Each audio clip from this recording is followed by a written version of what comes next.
ma'am अदुम को था ट्राइम पांसी की मपदांग से सेंटर ने के दोटी करीगिनो अदु तौदिनो अखोगी प्राइम मिनिस्टर लाक्ति करी लोइमक तौरा लाक्पा ngantane को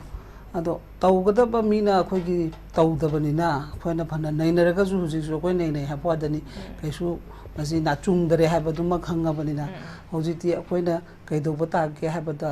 होजि लैरिबा माइकै जुजि कापकते हाइसे मफम अदुम ngरang नहान अदुम काबा ngरang थामना पोपिदा अदुम तौरे खोले अदुम हाइरै दुनी सिसु अमु खोइगी नोंपो कनोदा मोरांग कनोदा इथेमदा तौरे तौरि दुनी को अदो सिगुम मैम से मोय फामी बगांगुसना तौर आइना ममांग ममांग अदुम हाइरै दु को प्रजा तसेंना नुसिद्रे हाबदो लैरिबा सरकार से प्रजा नुसिबा नत्रे माइ माइगी खुदोंग चाबा येंगोदना हंदकता ड्रामा म्याम अमम थोग्रे सोंदा गुगी मोयगी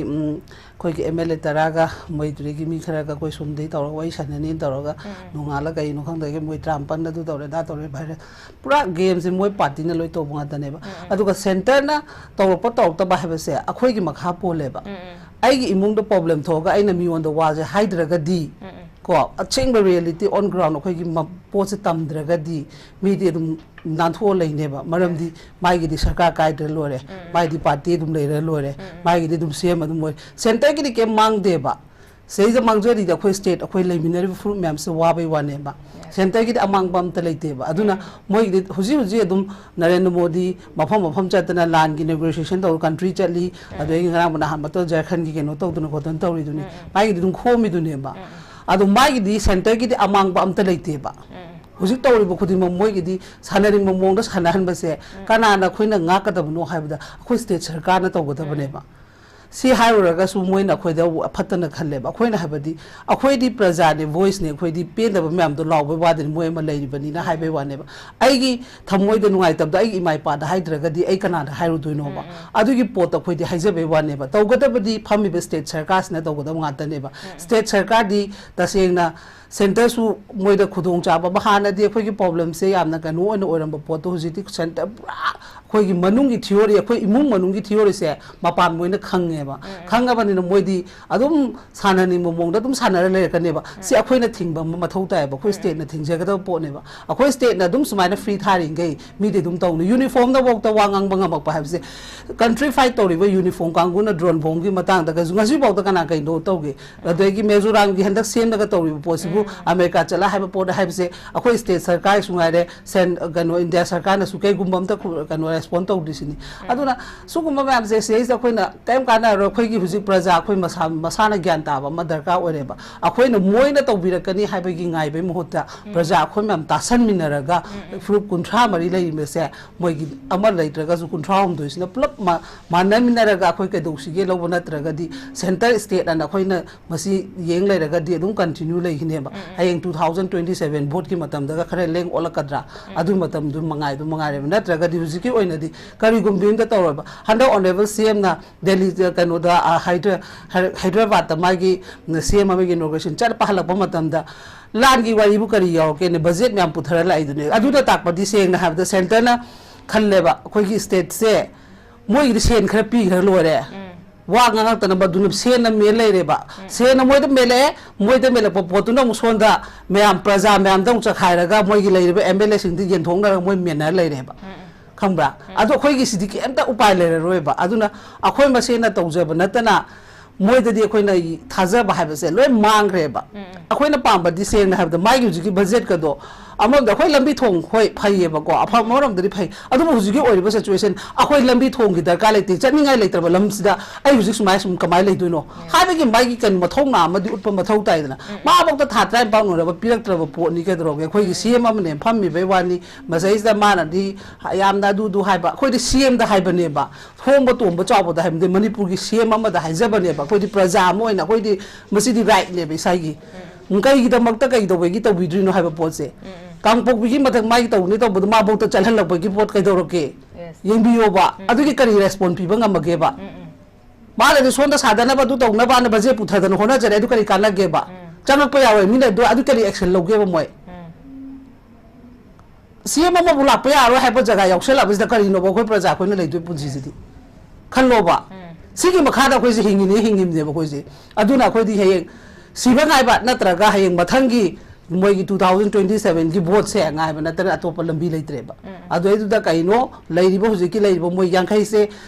मोई पुलब डिजॉल्व तो थोखलखगा मोई मसाना तो सो अमता याद्रे इकाय अमता खंगद्रे इकाय अखोय ओदि नहान इकाय बे सिरने एमएलए होगेरा मिनिस्टर होगेरा ngangiba प्रजागी ngasi थात्राय पांसदा मोइदा करी अफबो बुंगांगेने मोइदा चैरप ngaत नत्रो अखोयना चैरिजु चैफम थोकपगी चैबे वानेबा मथौ दो मोइना तौगदम सेंटर ना खोइना फनाम हायसु चनंग ना हायसु अइना हायसु सुक्ता तारोयबा हाइगदो मोइना हाइयो हाइबनेबो खोइना बिदि अदु बोक्तो मोइ मतक मरक फ्रैक्शन तौना ले सेपरेट तालै दु कनानो मोइ बीजेपी कांगु नत्रो एमएलए सिंग दु कनानो मिनिस्टर दु कनानो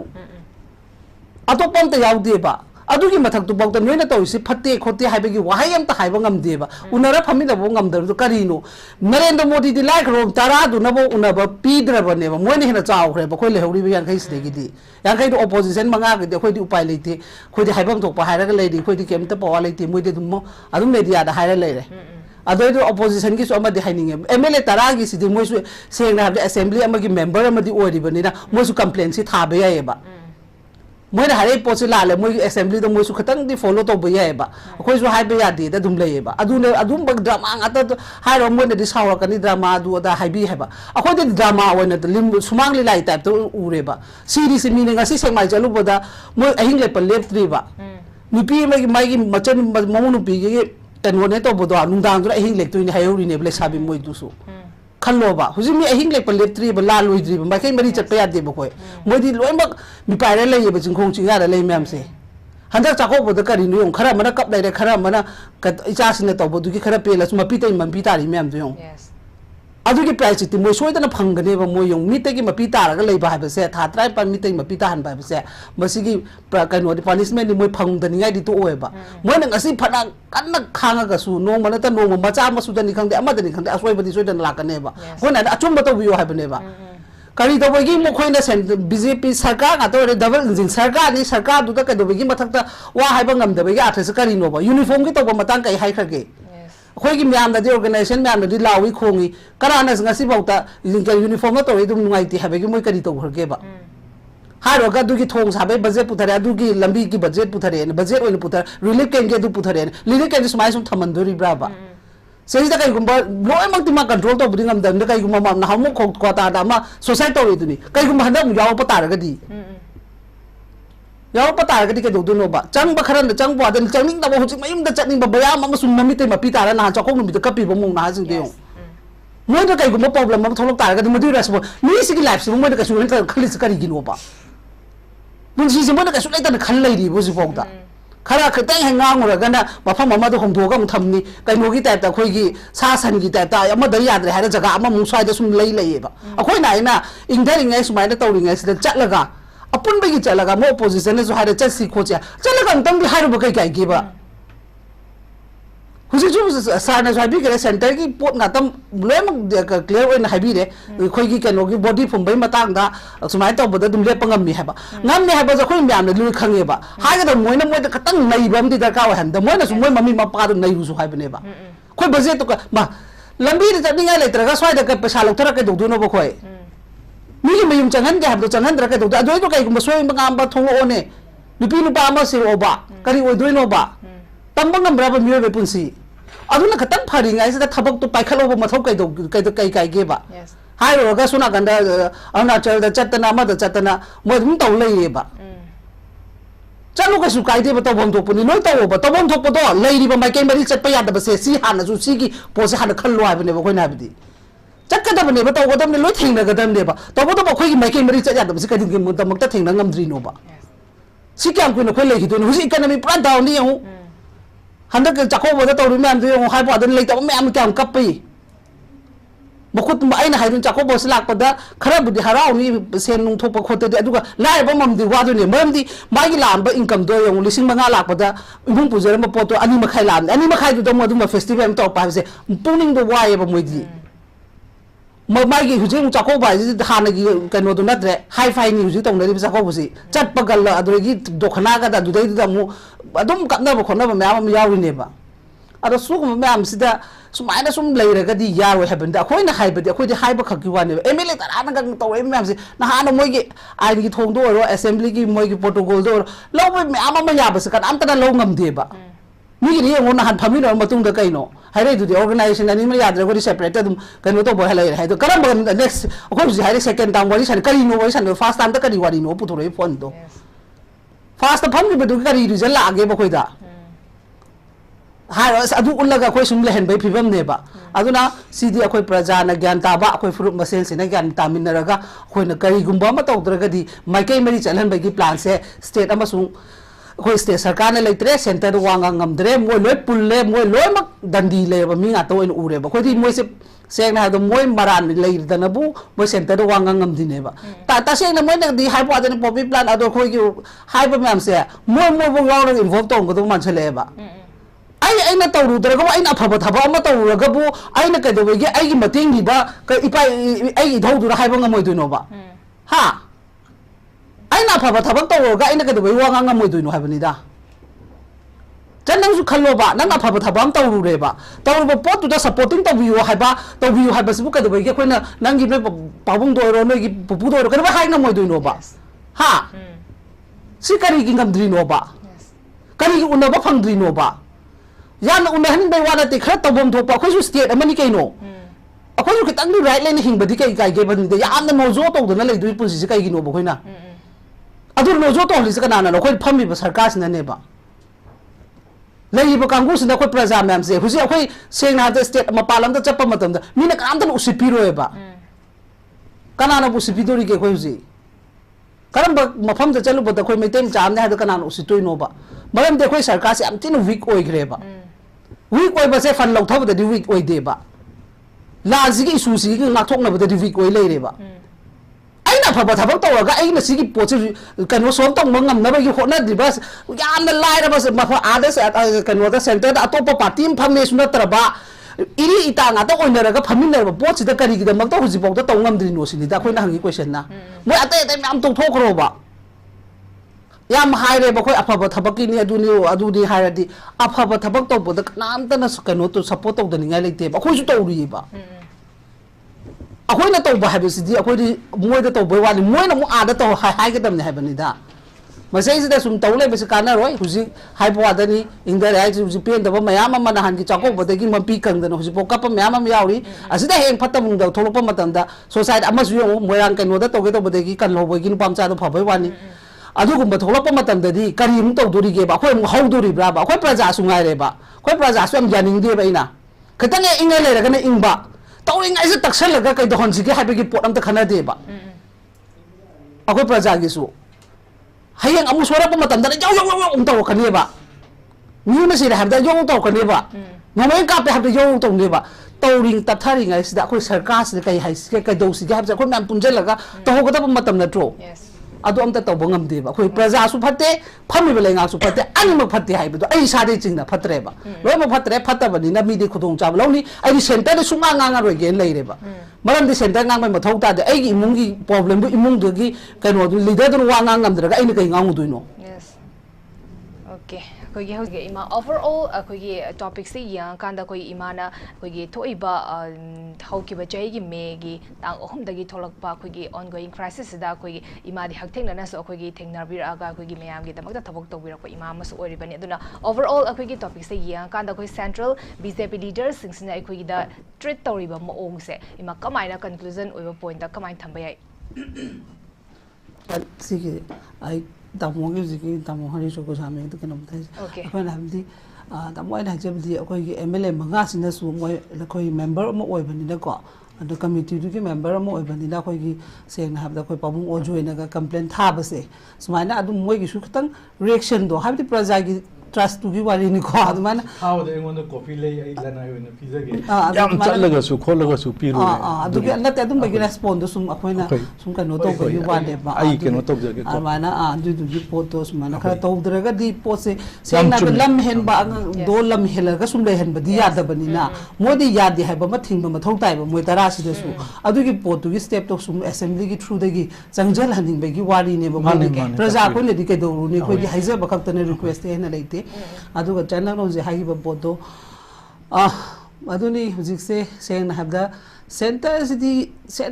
सेंटर की पोचदी आइदी अमरोंददी अखोइगी लेरिबा अखोइगी हुजी लेरिबा अखोइगी रूलिंग दको मखोइ सिंसिने यूनिटी ओइब मतमदनी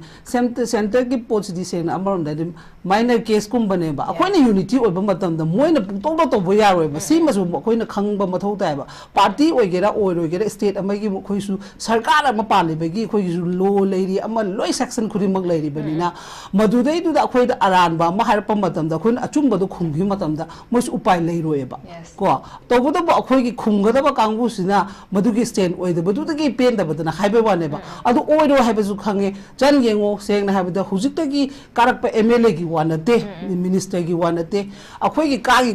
केंद्र की एमएलए मिनिस्टर से मोइगी वखलसु याम पिएबा आई पिए दुम हाइगेबा सिदी लान नतबै वारी नते को सिदी लोइमा खोइ प्रजागी ओइनेबा पार्टी है पोस्टना मोगी अपाबगी प्रजा चजबनी को एक्स वाई जेड मोई पार्टी चटपनी तबू कारब है पोतुदी केंद्र लीडर ने लीडर लंबी थों सेंबद येंगोब हजे एरिया खाइदोपने मागी केंद्र लंबी थों सेंबद एरिया खाइदोब लीडर हजी कहीं से थेंगनरकनी है पोसी मपुनसी खलु मिनुसी क्या लेगे है केंद्र की मंत्री मंडोन से चल येंगुसोब लंबी थों फजन येंगुसो को जगह खागनी कई अस माई बोट चेलुबने आई ऑल चलुबदनी को लोग माइकल हंदक चल सुगुब पिप वखलसिना लीडर होगा कमायना अखोई कनो से पुंगमदोइनबा लीडर है लीडर की मथौदु चेनगदबनेबा अइओंदा तौगेरा तौरोइगेरा अइ कारगदि अइगी इथौ प्रजा मैम से कम फुर कुंठा मरी से अइगी इथौनी कनबम तोपनी हाबसे मसिगी माइंड से थमगदबनेबा अदो अखोई अमता थमनदेबा हुजिक येंगोबा बजेट फंड पिथाबा मतमदने एनी जगह केंद्र खुदिमक येंगोबा लंबी खरा यारमोय खरा म फरंगनी हाइरोकांदा अदुगी हाइबा अदुगी कॉन्सेप्ट लीडर मानदी लेबम थोकतेबे एनी प्रजादी थादन डेमोक्रेसी नि राइट नि थादन जनो माइ दु तबम थोप स्टैंड दो लेपोबा अदुम त लेपतेबा अदुना मरम ओरगा अदुना नैना खोइ कारिबा लीडर सिंजे प्रजा अमत नुसिदे अखोइ मैतै से मांगसु यारे हाइबा अतै मोइगी अतोपसु तोखरो अखोइगी मैतै ओइना कारिबा सिंसिनबु करी यूनिटी लेगी हां हौजे अखोई तामो से हाबी खरदुनी तामो तोम चाना हाइदुनेबा अखोई से मांगना बा अखोई दनेबा लंबी चट यादिसे अतै फुरुप लोय चट यारिबा हौजे लायरबा मना गुवाहाटी दा लायेंग बा चटपदा लाइन बस ता तौजरगा टेक टेक तौरगा चलंबा पोतो हौजिति उपाय लेतदना सीबा कोंगाय म यावरबनेबा हाबि फ्लाइट टू डिस्काउंट लेबे सुनते हां थाइना दुदी लिपा लिसिंग तरा ना मा गुवाहाटी यौजरंबा पेशेंट दो पुरगा चचबा ngambdo हौजि लिसिंग तरा ना मी पैसेंजर मगी टिकट कपगी ममन ओइर अबनेबा इमरजेंसी मतमदा सुगुम मैम हजिक लेरी है अखोना है सूब इशूसे नोमई कापक येंगदब नतेब नोमई लेप्रे अखोई लेपनी है नतेब अखोना लेपिंगाइसिदा तौबम थोप थौदा बाइकई करम हाना थानब चोचाबु हानो होनसिरा मोरे लाइन हानो होनसिरा जिरीसु येंगोदना हजिक जिरीगी नहानमक्ता नत्रो हन म्याम कपइदो अखोइसु चटप ngамदना अखोइ पेंदना लेरिनेबा अमुखक चलुबदुबौदा पैसा क्यामना चंगना चली अखोइदी इमाइ मेरा अखोइ खाइजनबद ngसिबौदा टिकेट सोपेगी अखोइ अमनि की पैसा पीदा ngамदा लेरिनेबा फ्लाइट टिकेट अदुकी मते अखोई कनो तौदन नुवाइते अदु हुजि चनिंग बा लेरगसु उपाय लेते लेरिबा नार इमाइ बिल तौपदो अखोई नुवाइतेबा अदुगुम आइगी इरमदम गी कपकपदो स्वाइदा तौबदि हाइन हाइना गाड़ी म तोंगसु ऑक्टो म तोंगसु चेनबा यौबा नंगम्मे अदुगी मफमदुदि अखोई हुजि यौगे हाबदा ngamba नतेबा मोइदा काइनोम तौरे हाबा मतमदा अखोइदि येंगागा अतोप स्टेट अम फावरगा चटलिमनेबा जु तौरिसे गुवाहाटी रोमदा तागेरा नत्रगा कनो रोमदा तागेरा तमको अदुमाइना तौ चटलिमनेबा अखोइजु हुजि अदुना सुगुम्बा मैम से तौब मथौता हाबंदा हुजिक हाइपवादनी जिरी रोमदगिसु कनागुम्बा अखोइगी पेंदबा मना सोसाइटी तौप मतमददी अदुम सोइबसे अदुम ताइनरतुनेमा अदु मोइस ताइनदना मथौदो तौ मोइ चमाना ट्राइम पान तै नोइ करिगिनो हाबा मोइसु हंगनरगा थबक तौबा मोइ चोखाइ ना तौबसे अखोइ उथोरकनो बदा मोइना हाबदी मोइ मनुंग फ्रैक्शन दो मपान थोलगा अखोइ जुमि पाइरेबा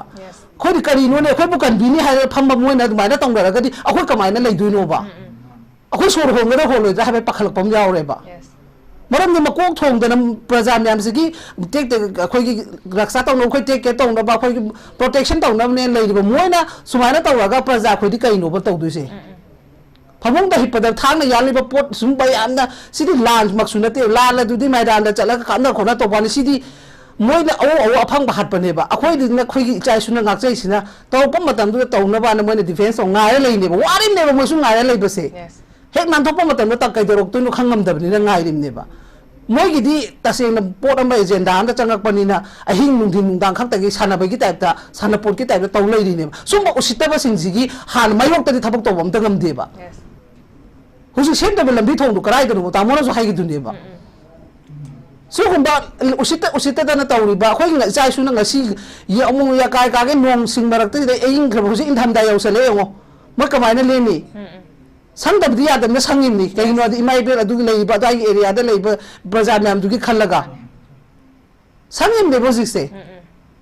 아도 아코디 상가가 마야 동네 모디 종님 맞다데 용 종고동 나 마펌 어마동 똥똥데나 스마이나 숨 사나 레베 사나리만 모데디 정젤라 또 봉감 데바 그 라이브 센터 엔포스먼트 너 카이 도레 게바 소 아레스 카노 카이 바운더리 모네 카이 도비 레레네 란데 야 스테이트 포스 복 정데 야 야디 가나 소금 뭐 매암 lokhatkadaba khoi na ngang yo pochi moi na ngang aga thengna ka dam poto thengno hai ba ne ba achum ba taw ga di all round phare matam du gi achum ba do chum ba ni hujing chu achum ba taw ba yari hai ba ni da hujing chu achum ba de stand obio ba praja khoi di lei ri ba akhoi na ngang jari ba taw jari ba si di pin da ba ngang ba ne ngasi achum ba taw ba matam da apha ba do dum khoi thagat ke ne ba kai do ba su thagro na ta matam chain hai se apha ba ngan dak apha ba taw matam apha ba do khoi dum chalan ne ba kai do ba chalan loi do no ba khoi na ngasi irabot ki khoi na ngasi athoba irabot ki khoi na kano tawraga ningtam tawra lai ri sikari gi damak tano man achum bo taw gi ngasi bong ta photo do ore su mai gi ning tam ban mi na khoi na khalla lai ri di hoji pa le bo moi na du gum bo taw bidri ba kari gi no sini da moi na adu da di lai kat pa chani ba adu gi ma thau na du chi lo ha bane ba khoi na hai na lai kat pa du na te ba praja adu na kendra ma da mla ma lai gira minister ma lai ra lai kendra do pulap yeng ba se ma thau ni hai ba khang ba du ma na hojik su auji achobo state ki oina la abane ba kendra ba ta du ma na khaidok ba moi gi mabuk chen sing du na ka mai na state si ka solve tau du no sini ba ina hang nei se khaidok pa ni yeng ba chan aina hain jena ba na te ba so ko mo khal chen ga dam na te ba leader gi khoi na ngasi khoi gi athobo irabut ki dam ta khoi na ngasi photo da kai do gi mai gi dam ta khoi na lei su ka tan ngasi bo ning jang lei no ma na mabuk chen do punam ki ifru khudin ma ki chen gi be gi na tro ado khoi di huji amta chen de ba tung mangi wa na te ba loi ma mai te ku loi to khro bo khana chai na ba gi wa pham to khro adu khoi gi lei ba ka no sin se leader sin se mabuk chen am pi e ba mai gi tan khan le ba adu khan bi ka no ha bane ba khoi na hai na apun ba yeng bi yo ba jiri su yang kata ni loi ma all round yeng bam to ko adu to oi je ge na moi ka ri na tro oi je ring da bo me am te tum lei ri si den da pham mu ra ka ni ma thau to ha bi sin ba san ta ba na tra ba khoi na hoji su matam lei ri hoji khara ing ngai si da chak ma na ba aba khoi gi meitai gi oina ha ge ate te di to khro khoi meitai gi mla sin mantri sing do apun ba gi amung tang di khoi praja khoi meitai sing si da am to ut pi hu ate te furup ti noi na hari e ba khoi na mi khom matam da noi do han ling jen ma na halu ne na ta ba si harak ba ya ba ne akhoi ato ba fur kopselu matam da noi na bu yam phatna di loi hari e ba nan ningon chakko ba khoi sem su gunu rom da bisempuram da ko ba chale kangu ato pa na hari ne ba noi meitai ma sen ma phati na kam ikai ni ngai no do adu kana na no phami ba kangu sina khoi ke no mind se divert tau thop ne ba moi na